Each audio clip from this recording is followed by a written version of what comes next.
Hello student, welcome to my YouTube channel. कैसे हैं आप लोग? उम्मीद करते हैं आप लोग बहुत अच्छे होंगे। चलिए, आज फिर से हमारा वही चैप्टर है इंडोक्राइन ग्लैंड के बारे में। इंडोक्राइन ग्लैंड, हम लोग इंडोक्राइन ग्लैंड के बारे में पढ़ रहे थे, जो कि 9 इंडोक्राइन ग्लैंड हम लोग पढ़ रहे थे, जिसमें हमारा 8 इंडोक्राइन ग्लैंड पढ़ के कंप्लीट हो गया था। उसमें हम लोग हार्मोन्स के बारे में पढ़ रहे थे। अब हमारा लास्ट हार्मोन्स बचा है, जो कि पैनक्रियाज के बारे में। पैनक्रियाज जो हमारा है इंडोक्राइन ग्लैंड का, ये एक्सोक्राइन ग्लैंड है और इंडोक्राइन ग्लैंड दोनों है। यानी कि इसको हम लोगों को किस में पढ़ना है? मिक्स्ड इंडोक्राइन ग्लैंड के बारे में पढ़ना है। इस जब हम लोग स्टडी कर रहे थे तो बताए थे आप लोगों को कि एक्सोक्राइन ग्लैंड का जो एग्जाम्पल था वो क्या था और इंडोक्राइन ग्लैंड का एग्जाम्पल क्या था, और हमारा मिक्स ग्लैंड का जो एग्जाम्पल था ओनली वन एग्जाम्पल था, यही पैनक्रियाज। और ये थोड़ा लॉन्ग भी है, तो इसको हम लोग इसलिए अलग से एक ग्लैंड के बारे में पढ़ेंगे मिक्स्ड ग्लैंड में। तो आज हम लोग शुरू करते हैं मिक्स्ड ग्लैंड के बारे में। ठीक, चलिए।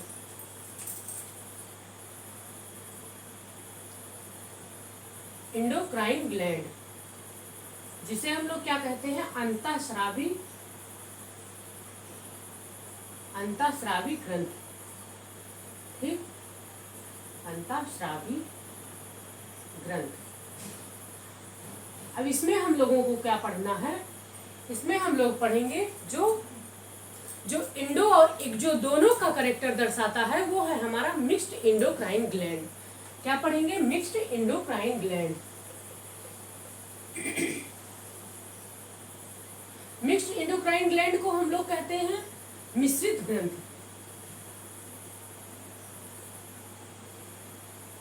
क्या बोलते हैं इसको? मिश्रित ग्रंथ।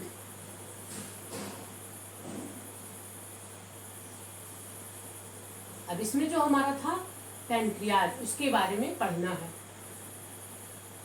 किसके बारे में हम लोग पढ़ेंगे? पैनक्रियाज के बारे में। अब पैनक्रियाज आप तो समझ ही गए होंगे। मिक्स्ड किस में पाया जाता था? इंडो और एक्सो का करेक्टर दर्शाता था। तो ये क्या है? अंतःस्रावी ग्रंथ भी है और बाह्यस्रावी भी ग्रंथ है पैनक्रियाज। ठीक, अब पैनक्रियाज क्या होता है? पैनक्रियाज में क्या क्या होता है? ऐसा कोई ग्लैंड जिसमें एंजाइम, जूस, या तो वो एंजाइम हो सकता है या कोई जूस या कोई हार्मोन्स, वो एंजाइम, जूस, हार्मोन्स जो तीनों रिलीज करे, वो हमारा क्या होता है? उसका कौन सा एग्जाम्पल है? वो है पैनक्रियाज। ठीक, अब पैनक्रियाज होता क्या है? ये पाया कहाँ जाता है? तो ये जो आइसोलेट लैंगरहैंस, ये क्या होता है? जो लैंगरहैंस की द्वीप होती है उसमें ये सेल क्या होता है? पाया जाता है। पैनक्रियाज जो है उसी में रिलीज करता है। ठीक, ये लैंगरहैंस द्वीप की सेल्स होती हैं। ठीक, अब ये हार्मोन्स ये कितने सेल बनाती हैं? जो पैनक्रियाज जो होता है, ग्लैंड होता है, ये कौन सा हार्मोन्स रिलीज करती हैं और कितने सेल बनाती हैं? ठीक, तो अब हम लोग देखेंगे कि ये कितने सेल बनाती हैं। पैनक्रियाज जो हमारा है, ये कितने हार्मोन्स कितने सेल को रिलीज करती हैं। तो सबसे पहले हम लोग देखेंगे कि ये 3 सेल, ये कितने सेल बनाती है? 3 सेल बनाती है। फर्स्ट को हम लोग कहते हैं अल्फा सेल। क्या बोलते हैं? Alpha cell. सेकेंड को हम लोग बोलते हैं बीटा सेल। और थर्ड को हम लोग बोलते हैं डेल्टा सेल। कौन सा सेल? Delta cell. इसको हम लोग डेल्टा ऐसे भी लिख सकते हैं, डेल्टा सेल। ठीक, अब जो हमारा अल्फा सेल है ये क्या बनाता है? अल्फा सेल जो हमारा है ये ग्लूकागॉन बनाता है। ये क्या बनाता है? क्या रिलीज करता है? ग्लूकागॉन। ये क्या बनाता है? ग्लूकागॉन बनाता है, ग्लूकागॉन। अब जो हमारा बीटा सेल है, बीटा सेल क्या बनाता है? बीटा सेल इंसुलिन बनाता है, जो कि हमारा मोस्ट इम्पॉर्टेंट है।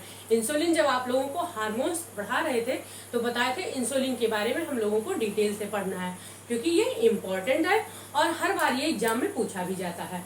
तो जो बीटा सेल है हमारा, वो क्या बनाता है? इंसुलिन बनाता है। इंसुलिन बनाता है। क्या बनाता है? इंसुलिन बनाता है। और जो डेल्टा सेल है ये स्टेटोटीन, कौन सा हार्मोन्स बनाता है? सोमैटोस्टैटिन। ये क्या बनाता है? सोमैटोस्टैटिन।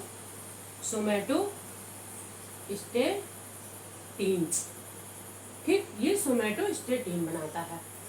अब जो हमारा सबसे पहले हम क्या पढ़ेंगे, इंसुलिन के बारे में पढ़ेंगे। बट यहाँ बता दें आपको, जो ये ग्लूकागॉन है, ये ग्लूकागॉन क्या करता है, ये ग्लूकागॉन हमारा ग्लूकागॉन ग्लूकोज के लेवल को क्या करता है, बढ़ाता है। ये क्या करता है, ये ग्लूकोज के लेवल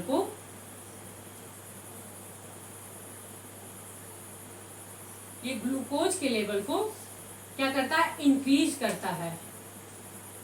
करता है। और इंसुलिन जो होता है ये ग्लूकोज के लेवल को डिक्रीज करता है, यानी कि ये इंसुलिन के लेवल को घटाता है। ठीक, ये ग्लूकोज के लेवल को डिक्रीज करता है। अब जो हमारा सोमैटोस्टेटिन हार्मोन्स है, ये जो डेल्टा सेल निकालता है, इससे क्या होता है, जितना जो पचा हुआ हमारे शरीर में, हमारी बॉडी में, जो हमारे स्टमक में जो हमारे इंटेस्टाइन में पचा हुआ भोजन है, उसको क्या करता है, ये एसिमुलेशन करता है, यानी कि इसको सौंगीकरण करता है, जिससे हम लोगों को क्या मिलता है, एनर्जी मिलता है। अब सबसे पहले हम लोग क्या पढ़ेंगे, इंसुलिन के बारे में पढ़ेंगे, उसके बाद अल्फा और डेल्टा के बारे में पढ़ेंगे। ठीक, तो आते हैं हम लोग इंसुलिन पे। अब इंसुलिन का क्या कार्य होता है, इंसुलिन बताए आप लोगों को, जब ये क्या करता है, ग्लूकोज के लेवल को जब ये घटा देता है, तो हमारे शरीर में क्या होता है, हमारी बॉडी में ग्लूकोज की मात्रा को जब ये घटा देता है, तो हमारी बॉडी में धीरे धीरे इंसुलिन की मात्रा में कमी आ जाती है। तो क्या हो जाता है, हम लोगों को डायबिटीज हो जाता है। डायबिटीज के पर्सन आजकल हर एक घर में आप लोग देखते होंगे। तो ये डायबिटीज क्या करता है, डायबिटीज को ये, इससे क्या हो जाता है, डायबिटीज हो जाता है, ग्लूकोज की मात्रा कम होने पे। ठीक, इंसुलिन की मात्रा कम हो जाएगी और ग्लूकोज की मात्रा बढ़ेगी। ठीक, अब मान लीजिए, अब सुनिए ध्यान से, अब हमारे ब्लड में क्या पाया जाता है। चलिए इसको इरेज करते हैं, फिर आप लोगों को इंसुलिन के बारे में समझाते हैं।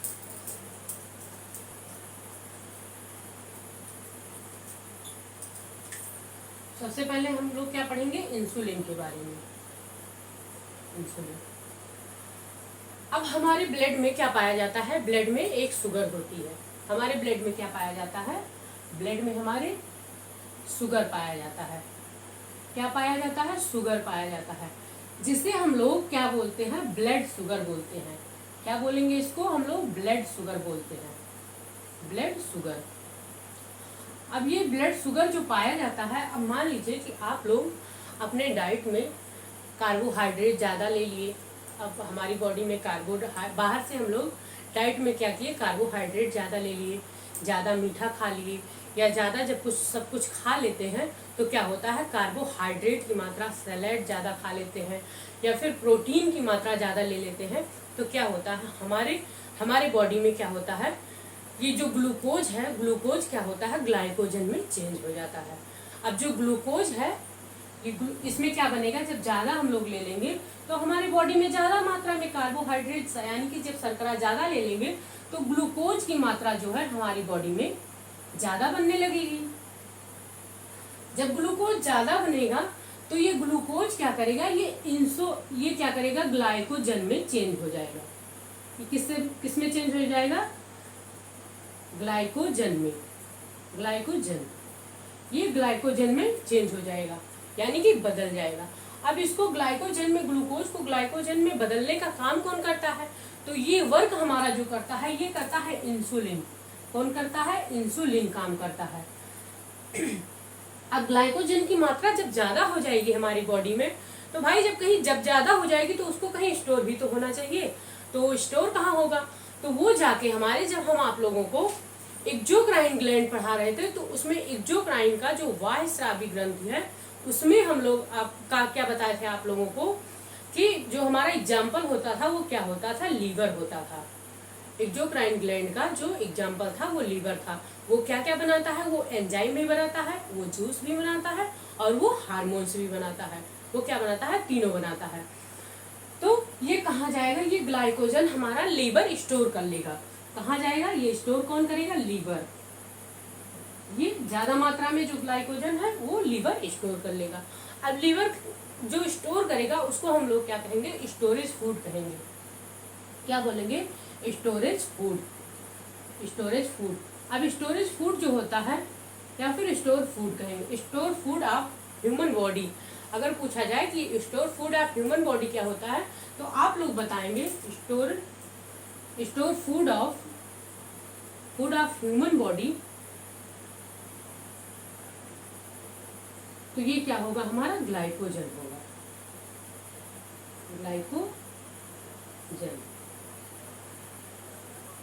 ग्लाइकोजन। ठीक। अब लीवर पता है कितना स्टोर कर सकता है, उसकी कितनी क्षमता होती है स्टोर करने की ग्लाइकोजन की। लीवर हमारा कितना बड़ा है, इतना बड़ा होगा, तो उसमें क्या होगा, लीवर हमारा 250 से 300 ग्राम ही केवल ग्लाइकोजन स्टोर कर सकता है। कितना स्टोर करेगा, 250 से 250 ग्राम से 300 ग्राम, सिर्फ इतना ही स्टोर करेगा। फिर भी आपने कार्बोहाइड्रेट ज्यादा लिया और आप खा रहे हैं, ओवर खाते जा रहे हैं, तो उतना ही ग्लाइकोजन ग्लूकोज कन्वर्ट कर रहा है ग्लाइकोजन में। अब जब ये 250 ग्राम से 300 ग्राम ही सिर्फ स्टोर करेगा, अब हमारी बॉडी में जो ग्लाइकोजन की मात्रा ज्यादा है और ज्यादा बनी है, तो ये कहाँ जाके स्टोर होगी, तो एक हमारा टिश्यू होता है जिसे हम लोग कहते हैं एडिपोज टिश्यू। कौन सा टिश्यू होता है, एडिपोज टिश्यू, ये एडिपोज टिश्यू होता है। अब ये जो आधा ग्लाइकोजन था 250 ग्राम से 300 ग्राम तो लीवर स्टोर कर लिया, और बाकी का जो बचा था ये हमारा एडिपोज टिश्यू क्या करता है, स्टोर कर लेता है। अब ये स्टोर कर लेगा, वैसे जो एडिपोज टिश्यू होता है, एडिपोज टिश्यू सिर्फ फैट्स को क्या करता है, स्टोर करता है। एडिपोज टिश्यू वसा को स्टोर करता है, लेकिन ये ग्लाइकोजन को ही स्टोर करके रख लेगा। ठीक। अब इसका क्या वर्क है, ये स्टोर करके रखे रहेगा, ये कब देगा अभी हम लोग पढ़ते हैं, जानते हैं। ठीक। इसी तरह क्या होगा, अब हमारे बॉडी में ये ग्लूकोज की मात्रा जब ज्यादा हो जाती है और इंसुलिन की मात्रा, और हमारे ब्लड में क्या हो जाता है, शुगर हो जाता है, जिसे हम किस नाम से जानते हैं, जिसे हमको क्या हो जाता है, डायबिटीज मेलाइटस हो जाता है। क्या हो जाता है, डायबिटीज मेलाइटस। ठीक। हम लोगों को क्या हो जाता है, जब शुगर में हमारे ब्लड में हमारे शुगर की मात्रा ज्यादा हो जाती है और ग्लूकोज, इंसुलिन की मात्रा घटने लगती है, ग्लूकोज की मात्रा भी घटने लगती है, ग्लूकोज जो है ग्लाइकोजन में कन्वर्ट हो जाता है, तब हमारी बॉडी में क्या हो जाता है, डायबिटीज मेलाइटस होता है। अब ये जो डायबिटीज मेलाइटस है ये 2 टाइप्स का होता है। कितने टाइप का होता है, 2 टाइप्स का होता है। अब हम लोग देखेंगे टाइप 1 टाइप 2। टाइप 1 क्या होता है और टाइप 2 क्या होता है डायबिटीज। ठीक।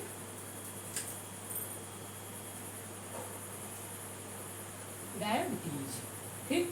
अब ये क्या होता है, ये टाइप 1 और टाइप 2 होता है। टाइप 1 और टाइप 2।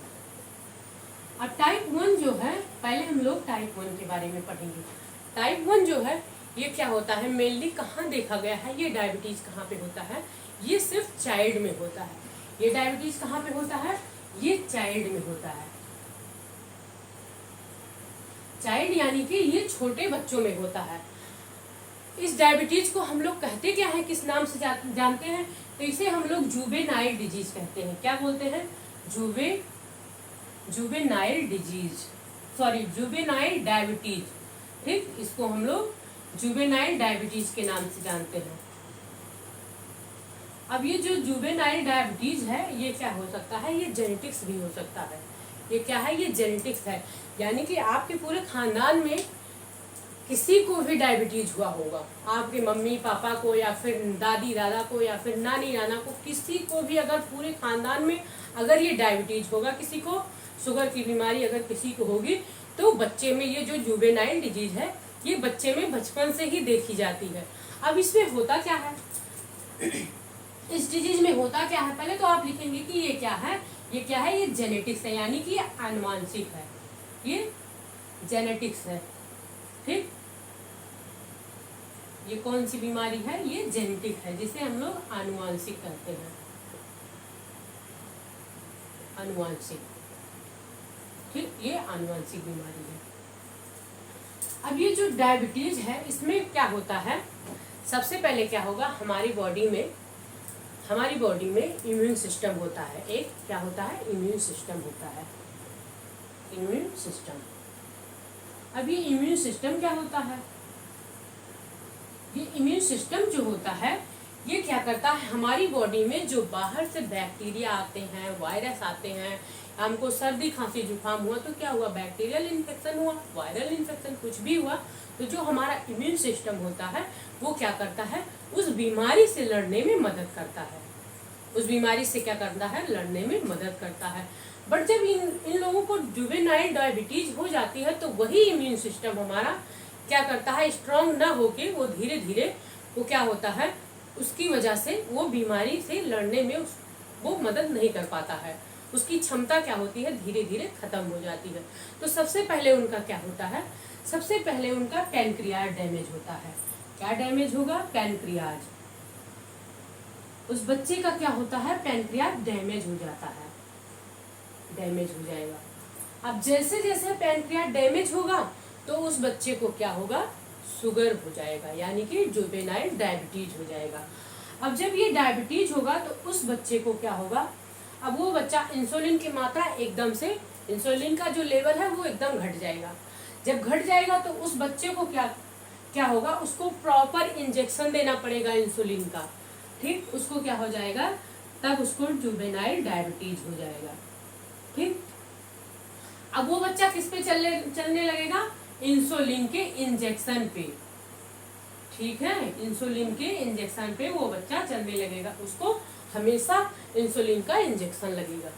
ये था। अच्छा, ये चाइल्ड में तो होता ही है, लेकिन चाइल्ड से जैसे जो लोग बड़े भी हो जाते हैं, जैसे बच्चे में तो होता ही है, बट ये जुवेनाइल डिजीज जो है ये कहाँ कितने एज तक देखा गया है, ये 24-25 तक की एज में भी देखा गया है कि जुवेनाइल डिजीज हो जाता है, जो कि जेनेटिक्स रहता है। 24-25 साल की उम्र में भी ये देखा गया है, छोटे बच्चों में तो होता ही होता है, ठीक। अब हमारा आता है टाइप 2 डायबिटीज। अब टाइप 2 डायबिटीज जो है ये क्या होता है, इस डायबिटीज में इसको हम लोग क्या कर सकते हैं, इसको हम लोग कंट्रोल भी कर सकते हैं, इस डायबिटीज को हम लोग कंट्रोल कर सकते हैं। कंट्रोल कैसे कर सकते हैं, अब हम लोग अपनी लाइफ साइकिल जो है, हमारी दैनिक चक्र जो है, उसमें हम लोग डाइट में क्या क्या लेते हैं, हम लोग अपने डाइट में कार्बोहाइड्रेट की मात्रा ज़्यादा लिए, कार्बोहाइड्रेट ज़्यादा खा लिए, हम लोग जंक फूड ज़्यादा खा लिए, मिठाई बाहर से बहुत ज़्यादा खा लिए, तब हम लोगों को क्या हो जाता है, डायबिटीज हो जाता है। तब क्या होता है, डायबिटीज, जिसे हम लोग क्या कहते हैं, हिंदी में मधुमेह कहते हैं, डायबिटीज हो जाता है, ठीक। तब हम लोगों को क्या हो जाता है, डायबिटीज हो जाता है। अब इसमें क्या करना क्या है, इसमें जब डायबिटीज हो जाएगा बड़े लोगों में, ये क्या होता है, ये बड़े लोगों में होता है।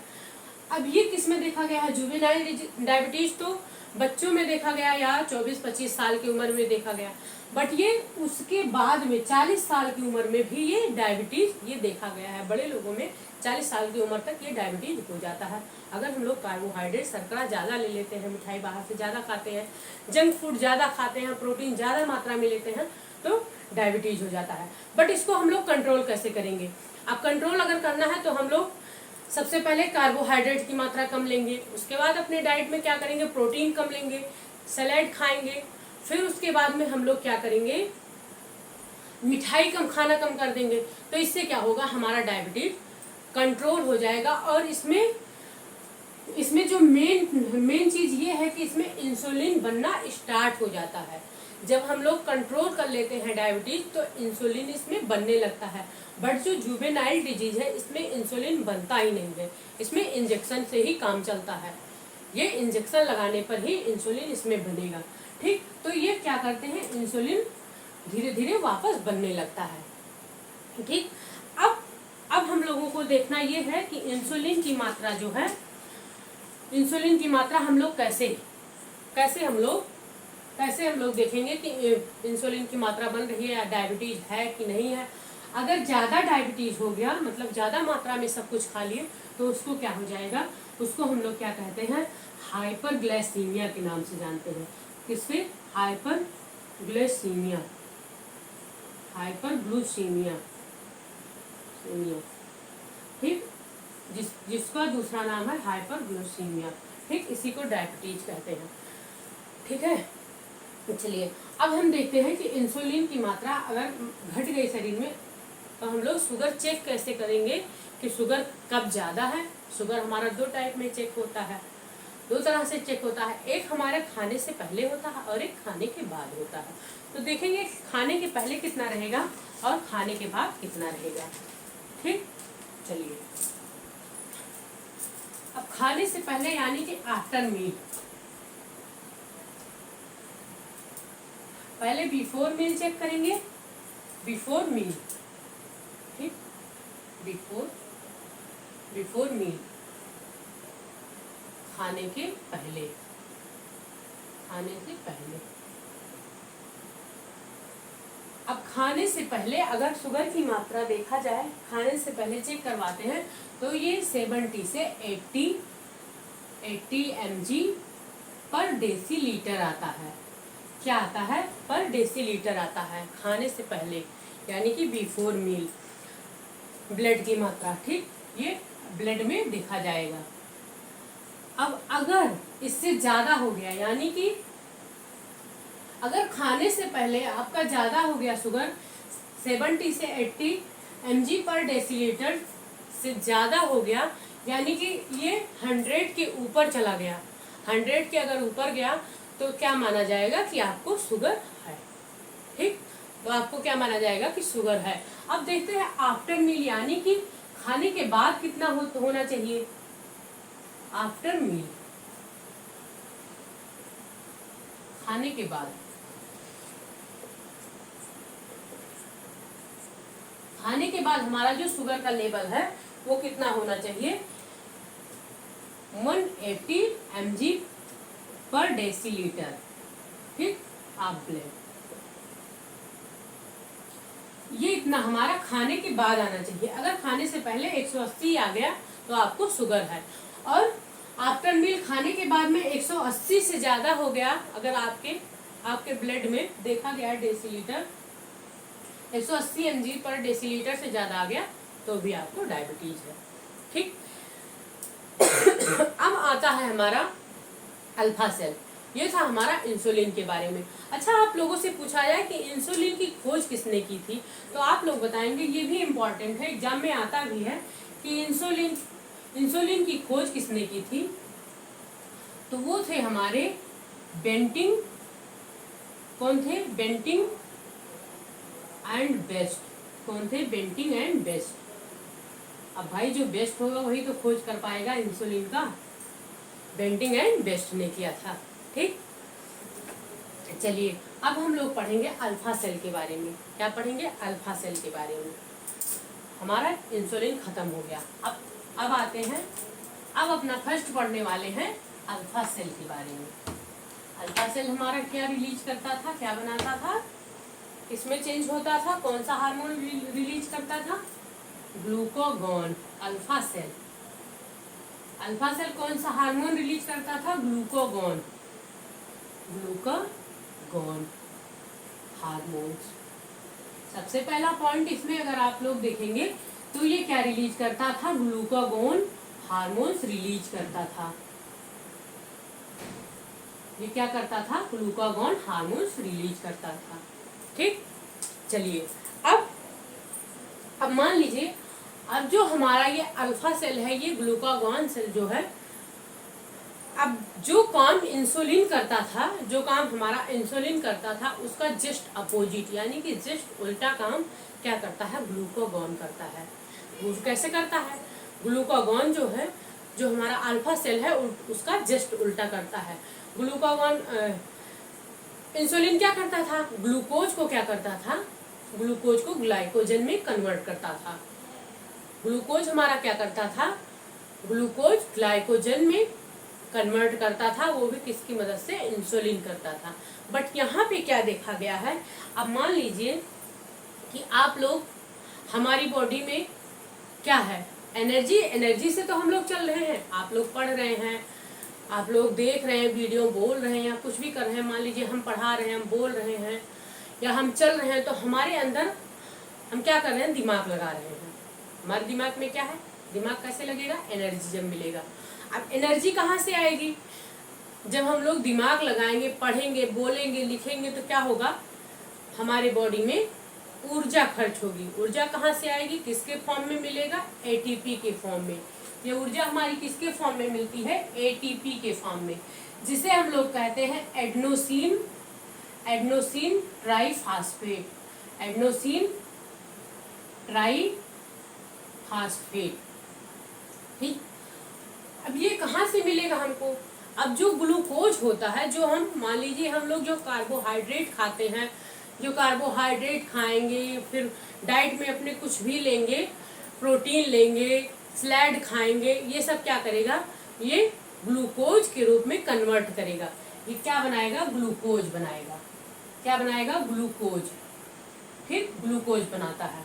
अब ये जो ग्लूकोज बनाता है, इसको तोड़ने का काम कौन करता है, ग्लूकोज का जो फार्मूला होता है C6H12O6 होता है। ठीक, अब इसको तोड़ने का काम कौन करेगा, इसको तोड़ने का काम करता है ऑक्सीजन, यानी कि O2 तोड़ता है। अब जब ये O2 तोड़ेगा तो इसके ये किसके फॉर्म में हम लोगों को एनर्जी मिलेगी। अब जब ये तोड़ेगा तो ये किसमें, एक रासायनिक अभिक्रिया करेगा, यानी कि ये केमिकल रिएक्शन करेगा। तो इसमें क्या बनेगा, हम लोगों को मिलेगा CO2 plus H2O plus ATP। इसी के फॉर्म में हम लोगों को एनर्जी मिलेगी। ठीक, जिससे हम लोग क्या करेंगे, जिससे हम लोग ऊर्जा अपना खर्च कर सकते हैं। ठीक, ये होता है काम। अब ये जो अल्फा सेल है, ये जो अल्फा सेल होता है, ये ग्लाइकोजन को क्या करता है, ग्लूकागॉन हार्मोन्स रिलीज करता है। अल्फा सेल आप लोगों ने जाना कि ग्लूकागॉन हार्मोन्स रिलीज करता है। अब जो ये ग्लूकागॉन हार्मोन्स रिलीज करता है, अब मान लीजिए आप लोगों से पूछा जाए कि ग्लूकागॉन हार्मोन्स की खोज किसने की थी, यहीं पे हमारा एक सवाल आता है। एक सवाल हमारा यहाँ पे बना कि ग्लूकागॉन हार्मोन्स की खोज किसने की थी। ग्लूकागॉन हार्मोन्स का के डिस्कवरर कौन है, तो आप लोग क्या बताएंगे, किम्बॉल मुरलिन। क्या नाम था, किम्बॉल एंड मुरलिन। ठीक, ये ग्लूकागॉन हार्मोन्स की खोज किए थे। ठीक, अब ये जो हमारा ग्लूकागॉन है, ये क्या ग्लूकोज में ये क्या होता है, कन्वर्ट होता है। कैसे होता है, अब जो हमारा ग्लूकागॉन जो है ये किस में कन्वर्ट होगा, ये ग्लूकोज में कन्वर्ट होगा, ग्लूकोज में। अब ग्लूकोज में जब ये कन्वर्ट होगा, ये क्या करता है, ग्लूकोज में कन्वर्ट होता है। ठीक, इसको कौन तोड़ेगा, ऑक्सीजन तोड़ेगा। ऑक्सीजन तोड़ता है, उसके बाद हम लोगों को क्या मिलता है, एटीपी मिलता है। अब ये तोड़ने का काम कौन करता है, तो ये ग्लाइकोजन करता है। कौन करता है, ग्लाइकोजन करता है। ठीक, ये ग्लाइकोजन तोड़ने का काम करता है। ठीक, अब ये नॉर्मल केस में तो रिलीज नहीं होगा, ये ऐसा हार्मोन्स है जो अल्फा सेल बनाता है। ग्लूकागॉन हार्मोन्स जो है ये ग्लाइकोजन के रूप में कब चेंज होता है, ऐसे नॉर्मल केस में नहीं रिलीज होता है। ये कब होता है, अब जो इसको हम लोग कहते हैं फास्टिंग हार्मोन्स। किस नाम से जानते हैं, फास्टिंग हार्मोन्स के नाम से। वैसे तो हम लोगों को जब बन जाता है ग्लूकोज, ग्लाइकोजन के फॉर्म में रिलीज होता है, तो हमारा क्या स्टोर करता है, लीवर और एडिपोज टिश्यू स्टोर करता था। तो जब ये ज्यादा मात्रा में बनता था, अब मान लीजिए इसको फास्टिंग हार्मोन्स क्यों कहा गया, यानी कि व्रत वाला हार्मोन। जब हम लोग जिस दिन हम लोग फास्ट रखते हैं, व्रत रखते हैं, उस दिन हम बाहर से ना ही तो कार्बोहाइड्रेट लिए, डाइट में ना ही कोई भोजन लिए, ना ही हम लोग प्रोटीन खाए, कुछ भी नहीं खाते हैं, ना सलाद खाए, तो हमारी बॉडी में ग्लूकोज जो है ग्लाइकोजन की मात्रा में ग्लाइकोजन में कन्वर्ट नहीं कर पाएगा।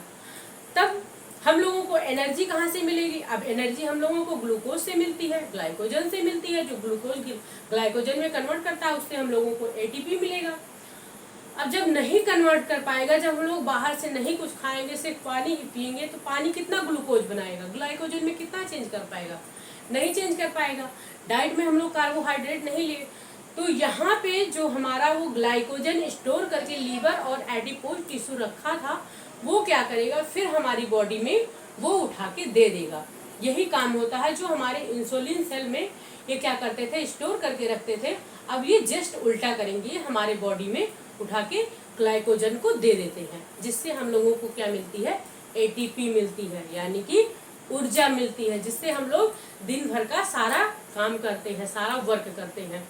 ठीक, उम्मीद करते हैं इतना आप लोगों को समझ में आया होगा। अब आते हैं, हमारा लास्ट सेल बचा है डेल्टा सेल। ठीक, क्या बचा है, डेल्टा सेल। अच्छा, इस सेल को हम लोग क्या कहते हैं, काउंटर एक्ट हार्मोन्स भी बोलते हैं। इस सेल को हम लोग क्या बोल सकते हैं, counter act hormones. Counter act hormones, counter act hormones इसलिए बोलते हैं क्योंकि ये इंसुलिन और अल्फा सेल क्या करता है, जो काम इंसुलिन करता है उसका जस्ट अपोजिट, यानी कि ये उल्टा करता है, इसलिए इसे काउंटर एक्ट हार्मोन्स के नाम से भी जानते हैं। ठीक, अब हमारा आता है डेल्टा सेल के बारे में। चलिए, अब जो डेल्टा सेल है ये क्या बनाता था, सोमैटोस्टैटिन हार्मोन्स रिलीज करता था।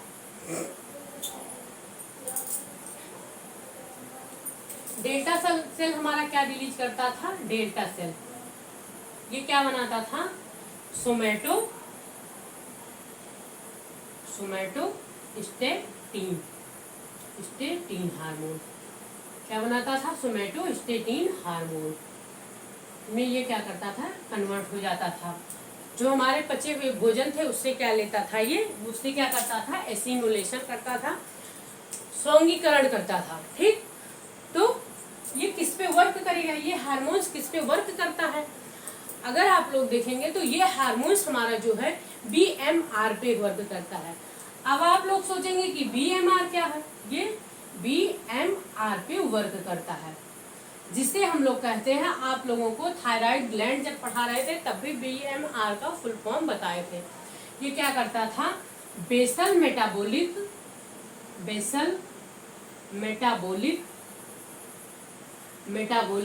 रेट, बेसल मेटाबॉलिक रेट जो होता है उस पे ये क्या करता है, वर्क करता है।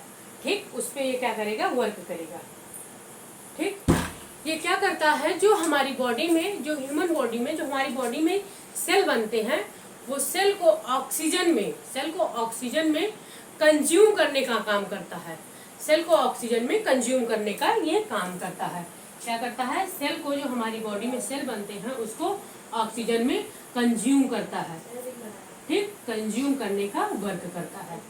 ये है हमारा बीएमआर। ठीक, बीएमआर का यही काम है। ठीक, अच्छा, ये जो क्या, अब इसको क्या बोल सकते हैं हम लोग कि बीएमआर को रेगुलेट करता है, यानी कि बेसल मेटाबॉलिक रेट को रेगुलेट करता है। ठीक, बीएमआर को रेगुलेट करता है, रेगुलेट करता है। ठीक, इसको हम लोग क्या बोल सकते हैं, ये और ये बीएमआर कहाँ देखा गया था, थायराइड ग्लैंड में देखा था। हम लोगों ने कहाँ पढ़ा था, थायराइड ग्लैंड में। इसलिए बीएमआर को ये किस पे, ये थायरॉक्सिन हार्मोन्स पे भी वर्क करता है। किस पे, थायरॉक्सिन हार्मोन, ये थायरॉक्सिन हार्मोन पे भी वर्क करता है। ठीक, ये था हमारा डेल्टा सेल के बारे में, बस इससे ज्यादा कुछ भी नहीं पूछा जाएगा, इतना ही आएगा। ठीक, चलिए अब क्या करेंगे हम लोग, उम्मीद करते हैं इतना आप लोगों को पैनक्रियाज के बारे में समझ में आया होगा। ठीक, अब आप लोगों को बता दें, एक हमारा था एड्रिनल ग्लैंड।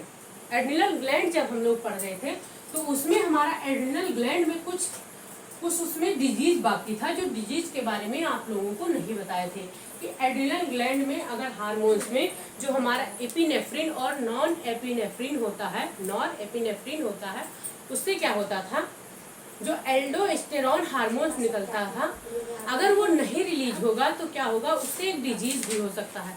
वो डिजीज कौन था, जो एड्रिनल ग्लैंड में हम लोग देखे थे,